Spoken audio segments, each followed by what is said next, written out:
Paano maging dalawa ang orasan mo sa inyong cellphone? Halimbawa guys, nasa abroad ka at yung pamilya niyo po nasa Philippines. Pwede niyo po siyang iset sa abroad at sa Philippines. So at least guys, nalalaman niyo po kung anong oras na po sa Philippines at sa ibang bansa. Ito lang guys ang gagawin niyo sa mga nagtatanong dyan. Punta lang tayo guys sa ating screen ng phone, then ilong press nyo po para lumabas ang widgets. Kailangan natin siyang ilong press para lumabas ang clock. Ngayon, i-click mo natin ang clock.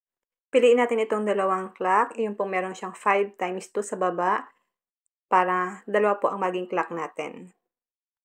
Click natin ang date and weather.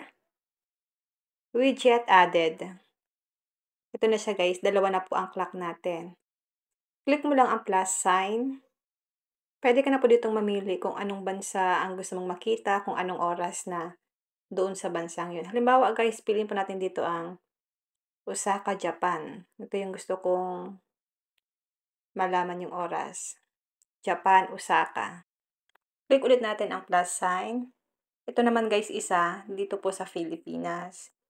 Search mo lang po dyan ang Manila, Philippines. Then search. Ito na siya guys. Isang oras lang po pala ang pagitan ng Osaka at Philippines. Ganun na po kadali kung paano po maging dalawa ang ating orasan sa ating cellphone. Kung may natutunan ka sa aking video, huwag mong kalimutan na i-follow ako para ma-update ka sa mga susunod kong video. And now, thank you for watching. God bless you all.